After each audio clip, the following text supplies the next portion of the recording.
So, as we said before, unfortunately, a lot of appraisers think that they have to discredit your appraisal report because they get a review assignment. You know what the first thing I tell an appraiser who works for me? I says, do me a favor. I says, pretend you were the appraiser back at the time and you had appraised this property. What comps would you have used? What research would you have completed to determine whether values were stable, increasing, or declining? What challenges would have faced you if you would have had to do this appraisal? I said, we're not out here to hang the appraiser. We know we all get a bad enough rap as it is. So we don't care if you validate or invalidate.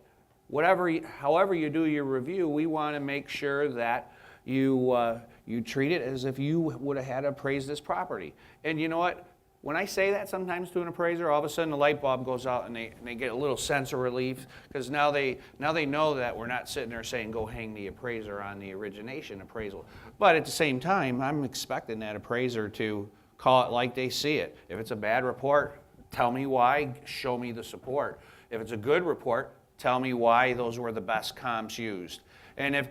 Most of the time, it was probably just a marginal report that had some minor errors and discrepancies, and but the value was okay. If that was the case, tell us.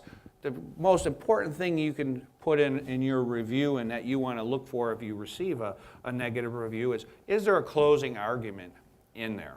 All right? So whether you agree or you disagree, tell me what the meat of the case was on the file that you were reviewing. It's very easy for reviewers, if they wanted, to create errors. In other words, to make it look like you didn't do the job properly. I think it was Nina talking earlier today about how down in Oklahoma they rely quite heavily on the assessor's records for square footage. I can assure you in Cook County, Illinois, we don't rely on the assessor for anything except to send them a tax bill twice a year. Their records are absolutely horrific. But if you get an out-of-state reviewer that's not familiar with what's going on in Illinois, they're going to jump and they're going to point to that. Also, sometimes they're going to say, here's 4 or 5 other sales that suggest that your value conclusion is high. You start looking into these sales and you realize, well, wait a second, I'm a 2-story. This one's a townhome. This one's not even in my subdivision. And now you're starting to realize maybe they don't even have access to the MLS. They're just looking at public records.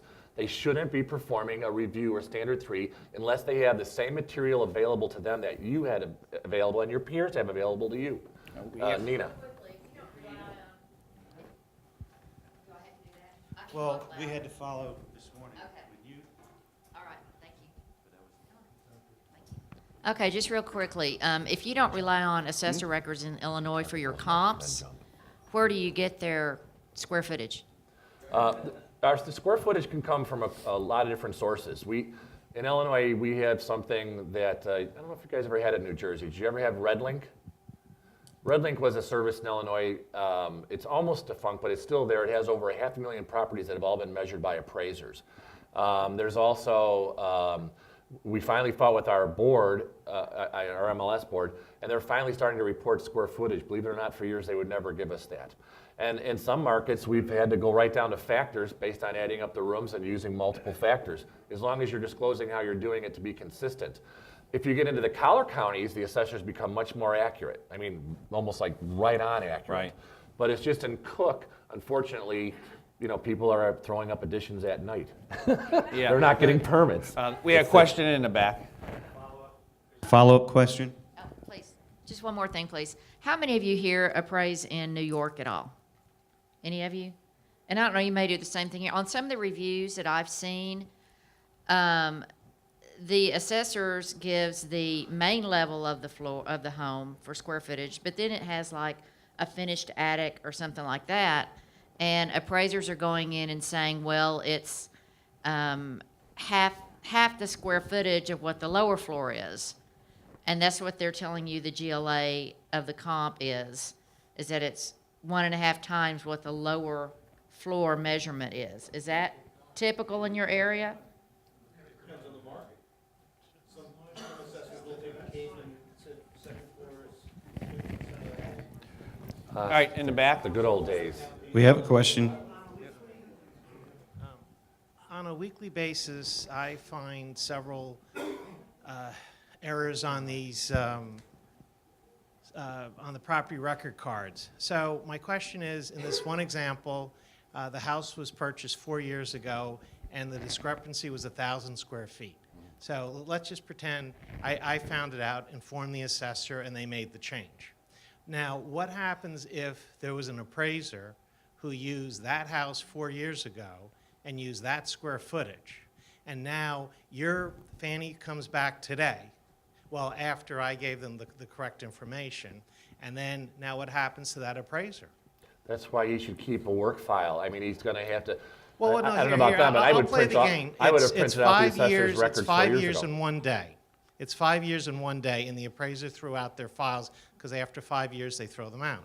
So what happens to that appraiser who took the original square footage from that was published in Town Hall, which was incorrect? New Jersey County Tax Board has a date change for items, anything that on size and construction of the house. Time out.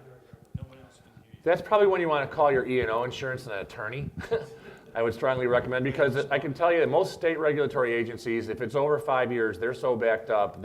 Like I know in Illinois, anything that's over 5 years, we don't even open up a complaint. We won't even consider it. No, he's because got a it's beyond the typical statute of problem that we limitations. all have in New Jersey. The second floor on a lot of these houses or extensions are done, No, I'm not talking about second floor. I'm just it doesn't matter, the tax record's wrong. And, right, it doesn't matter.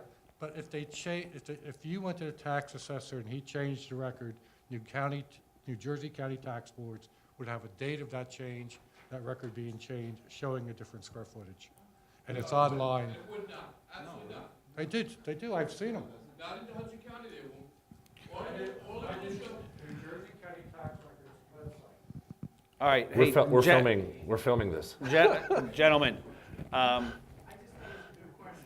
It is a good question, but if you said 1,000 square feet, if I, I don't want to get nailed to something that I used in good faith 4 or 5 years ago, and now it turns out it's wrong. right, but as you're working as an appraiser, you're putting information in your report that you're assuming is being provided as true and correct information. You're not being expected, based on the scope of work, to get out of your car and measure every comparable. But I would almost challenge you and say, if there was 1,000 square foot variance, I would think a fairly competent appraiser would notice 1,000 square feet when they drove by the property. Maybe not, but in most cases, you would think that they target that. Gentlemen, we have another question. Okay? And please raise your hand instead of just blurting it out if you do. And you have a follow-up? Okay. I have an answer to the question that's being proposed, which is, if everything else in that report is factually accurate, if the comparables were the best that were available, a single variance of that type is not going to lead to anything other than a comment saying, well, there's a variance here, I can't explain it, but everything else is great, and my supplemental data says the value is fine, and that's the end. So it's not something that you should sweat simply as you have proposed the scenario. Right, I would Yeah. agree with that line. But Yeah. also in your work file, assuming you've kept it for 5 years, you've got data to back up how you determined the square. all right, so let's say you get a review in on one of your reports. So first thing you want to do, step one, refresh yourself with your appraisal that you completed. Second thing, read through the review very thoroughly.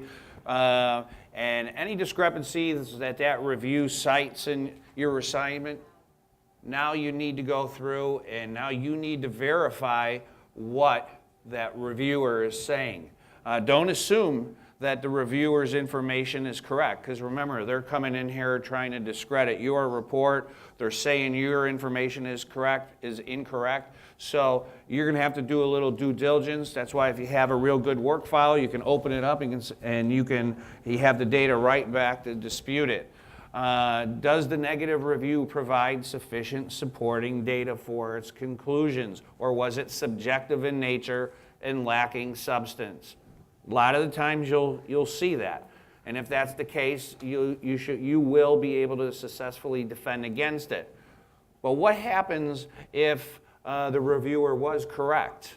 You know, maybe the review isn't negative and you did make errors in your report, or there were better comparables that you missed. So assuming this is a more current file on a pre-funding, you know, so a lot of clients, a lot of the banks like to do pre-funding reviews before they submit the loan to go to closing. If that's the case, acknowledge your deficiencies, send them a revised, corrected report, and, you know, move on from there. And that's a positive approach. And trust me when I tell you that when the bank finds an appraiser who makes a mistake and they get very defensive and they don't want to make the correction, or they string them out for a week to get it back in, guess what happens with that appraiser? Magically, they end up on a do not use list. They may not go on an exclusionary, they go in a do not use list because in that category, you gave bad professional service to the client and you jeopardized the client's relationship with their customers, and so that's the position that they take.